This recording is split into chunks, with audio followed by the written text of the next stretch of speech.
Blessed be, welcome to the Circle of Heka. I'm Lady Amaris. So living with a Muggle, lots of people have kind of asked this question a lot of the times, especially when you are starting out in a different spiritual path that pertains more to the magical, and a lot of the times there's a bit of friction. So I give you a few little anecdotes from my life.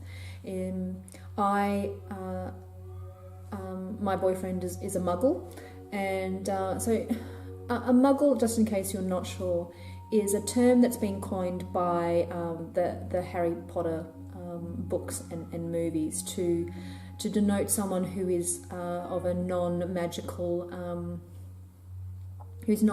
person. So used a lot by witches and stuff to say that they're not witches, or they're not into kind of magic or spirituality or magic spirituality. So my boyfriend is a Muggle, and I don't think he's probably like your stereotypical Muggle, because he was brought up with like alternative hippie kind of parents. He spent his younger years traveling around Japan, around Europe. I think his mum and dad were on biking around Europe, and he was quite small. He's been to Kathmandu. He's been to Thailand. A lot of travelling done by them. So he's got a bit of a broader aspect of different ideas, different peoples, different cultures. So he's not as rigid, let's say, as someone who hasn't experienced different cultures. But at the same time, with that kind of hippie upbringing, he is an engineer. So he is very analytical. He's very rigid a lot of the times with some of his thinking. So he's got, I think, a little bit of a healthy balance with there. So it lends it a little bit more to being a little bit more understanding of my spiritual side. And so he, as an engineer, he's very, very skeptical. Like, there's quite a few things that I will say that he's like, yeah, no. But to his credit, he will go, sometimes it's been a couple of years later where he'll say something and like, remember I said that? Yeah. So, because I'm not overt with my witchiness. If you saw me on the street, I doubt you would go, oh yeah, she's a witch, just from what I was wearing or just from my look. I don't have lots of crystals and pentacles on. I don't have or sometimes I have wild hair, but I don't tick all those stereotypical boxes of someone who is spiritual. So I can kind of fly under the radar a lot of the times. So, and I don't push my spirituality or things that I do in his face. I'll go, all right, I've got witchy time, or I'm going to be in my room for a while, or whatever. And he's like, oh yeah, fine. And then there's other times when someone will do something, or he'll ask, he'll say, oh, you're going to put the fugaji on him. And so if he doesn't like someone or something, and he'll just laughingly just go, "I'll put the fugaji on them," and so that's a little bit of a fun. So he's still up with what I do, but it's not something that interests him really. And now the reason I think it's part of his makeup, obviously, but is also how I went about broaching the subject with him. Now, when we first met, I didn't say anything because, as I said, I don't come across as witchy, so to most people. So it's not. I don't think it's going to be something that he'd twig to first off. Maybe with some conversations that I'll say certain things, but or when I introduce myself to someone, I go, "Hi, pleased to meet you. I'm a witch." It's not what I do. I don't think that there is any need to that. I don't think you know, not to say that there's anything wrong with it, but sometimes I don't think you need to wear your spirituality like a big badge. So yeah. So when we met, I kind of ummed and ahed about how I was going to go about it, and basically I just waited until I thought, well, here's someone that I really like, and I can see us being together for a little while longer, and I'd like to I'd like us to do stuff together more regularly, which means that you're going to have to kind of tell them.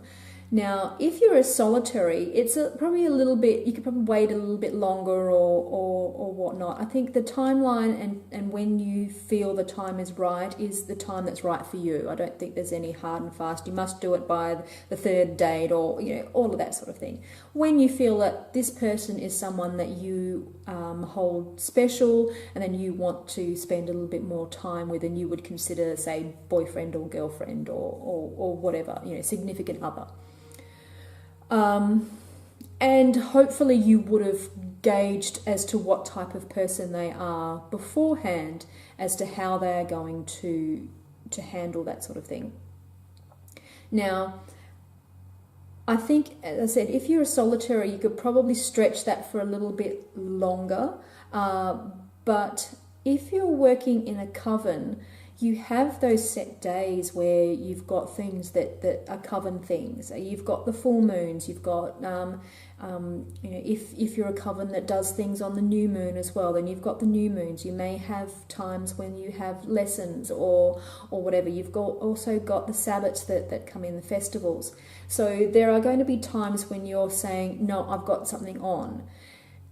Now, most of the time when you're in a relationship with someone or in a budding relationship, they're going to go, oh, what is it? What are you doing? And you're going to go, it's just me and some friends with just some stuff. And and they're going to, first thing that they're going to do is they're going to probably get a little bit wary, a little bit jealous. And they're going to go, oh, sorry, it's like a talking head. They're just going to, red flag is going to go up. They're going to go, what's going on? Are you cheating on me? You've got all these other things going on. So if you're in a coven, you may have to kind of broach that a little bit earlier. Maybe if you just say it's a knitting club or something like that, I don't know. But to start off with, and then slowly just go, well, actually, that knitting club, it's a coven. And you also have to be prepared to have them not understand and not be into it, especially if they're maybe someone who is quite religious. Now, my boyfriend is not religious in any standard way, so that hurdle isn't there. But if someone is, say, of a maybe a strong Christian background or a Muslim background or whatever, may not be comfortable with what you do, because there's all that perceived baggage that is accompanied with witchcraft, from media and from misinformation, all of that sort of thing.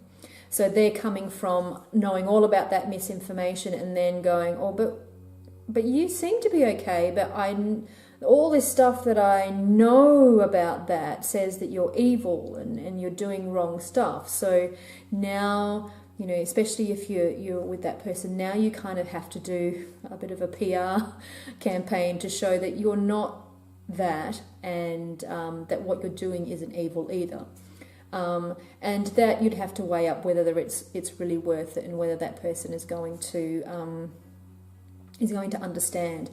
So the way that you would do that obviously would be not to shove your ideas and the way that you do your spirituality, don't shove it down their throat.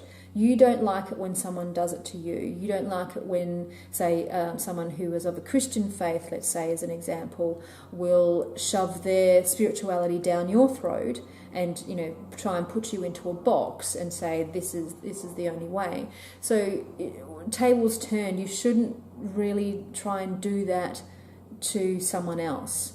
Saying that, you know, your way is the great way. And I've witnessed in my time lots of women who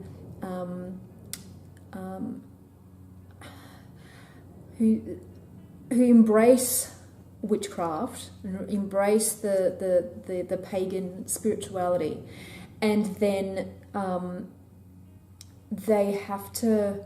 They push it onto their partner because they are so excited about it, and so they want to share it, and they want to do this, and they say, "Oh, look at this! Oh, this is great."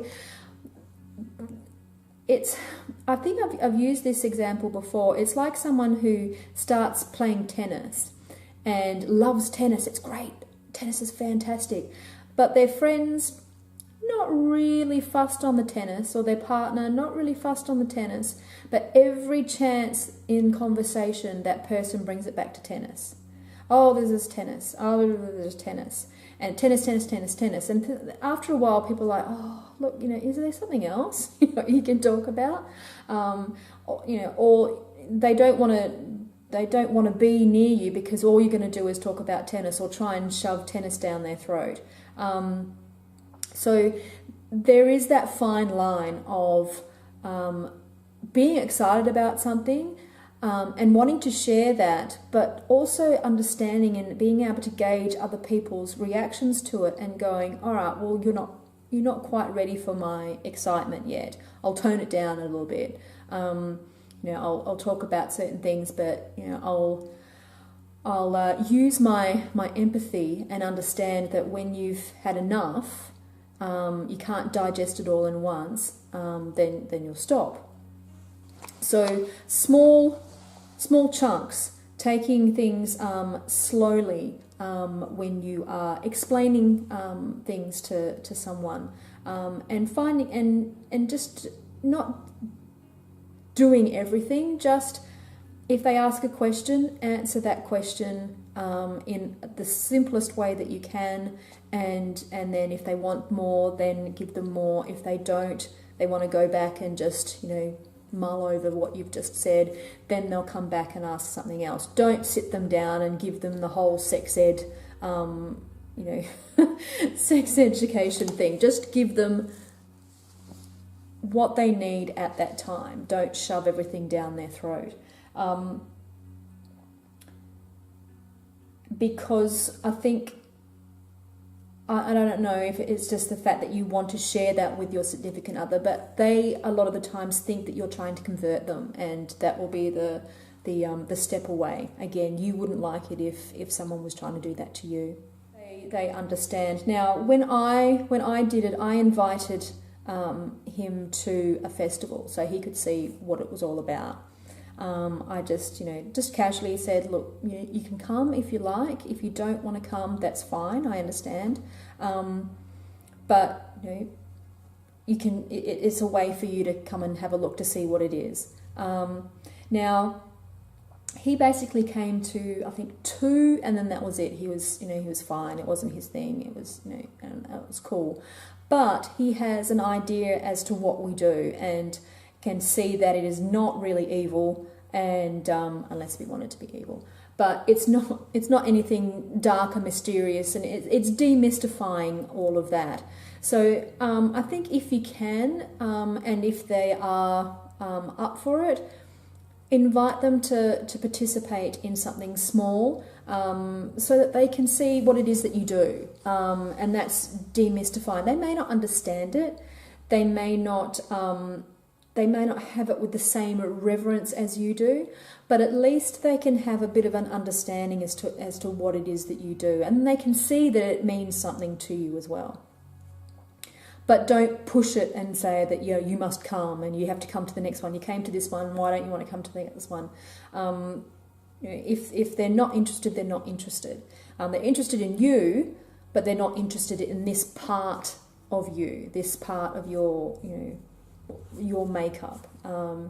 It's the same as I don't know, a woman who is in love with a man who loves football but doesn't actually like football herself. She still loves the man, but, you know, is able to go, well, you know, they like football, I like this, I like tennis, you know. So you can have different things that you like and still make it work. So demystifying it. The other thing is it goes into not trying to push it down their throat, but to be patient with them. Give them time to digest it and understand it, and not, I don't know, like it maybe if you've had some of the stuff put away, not to have everything just out and proud, like the 2 minutes after you've told them that you're a witch. Just slowly get them used to the idea, because, you know, it can be quite a shock, especially if it's not something that they were really thinking about would be something that you would be into. Now, if you're living with someone and then you, so, you know, your husband and wife maybe, or a long-term relationship, and then you not so much discover, but come to the realization that witchcraft is your spirituality of choice. Now, you have a long time where you have been with this person and they are under the understanding that they know you, and now you go, oh, well, actually I have this deep, dark secret. Again, take it slowly. My main message is to don't shove it down someone's throat, and don't demand that they understand straight away. Don't demand that they're straight on board with what you do straight away. Give them time to digest it. Remember that when you started with your spirituality, it took you time to kind of work things out and go, all right, is this for me? Is this not for me? How am I going to work through this? And then you tell someone and you expect them to be great with it straight away. You don't afford them the opportunity to dissect it and mull it over and work it out for themselves as well. So take your time, be patient, be understanding. If they're going to ask questions, answer those questions, but don't give them more than they need. And also, I've heard some people who get very offended when someone makes jokes about their spirituality. Like a guy would go, because I know that sometimes, you know, I'll make jokes like, you know, I've got the, you know, it's witchy time, or, you know, got the weird ladies coming over today, or, you know, whatever, just to, I don't know, lighten the mood a little bit, and they're going, oh yeah, that you're not too precious and invested in it. It's not that you're not going to jump down their throat if they say something wrong. And many people hide a little bit of fear and a little bit of nervousness in humour.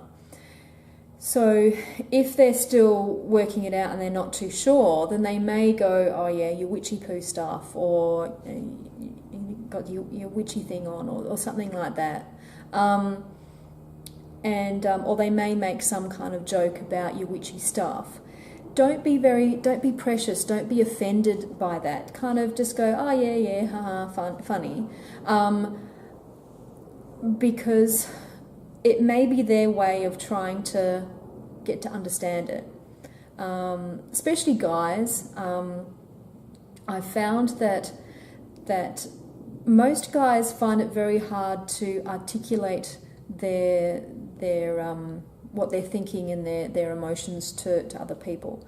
But men seem to, unless they're on some kind of sitcom or television show, where they're able to have wonderful conversations with other men about different things. Mostly men seem to talk through things like football or movies or anime or video games. They talk to each other through those mediums. So and that a lot of the times when they like you, when they're comfortable with you, then they'll do a little bit of ribbing, a little bit of making fun of certain things, and that's kind of just to show that you're part of the gang. You're part of it. It's an Australian thing, that that someone likes you if they make fun of you. In your social group, that they like you because they're making fun of something in a friendly way. And sometimes we because it's so close to our heart, we get offended by that and take it the wrong way, where it is them trying to communicate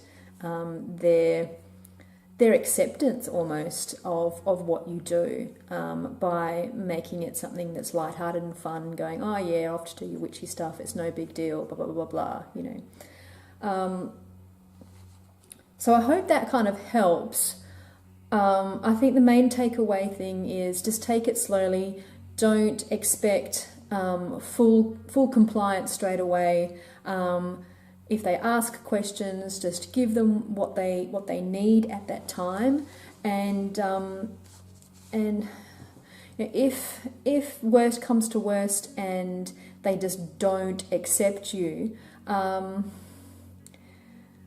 think that's probably a big wake-up call to go, that they probably wouldn't accept anything that you did outside of their special little idea of what you are or what they thought you were. Everyone grows and everyone changes, and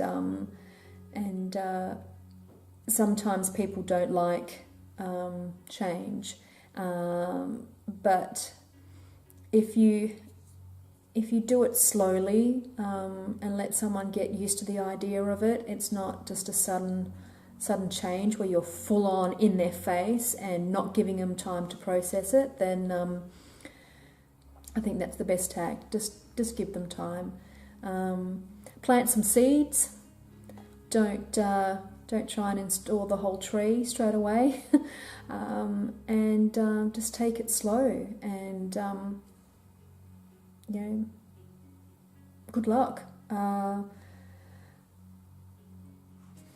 So I hope that helps. And so the takeaways: do it when you feel that it's right.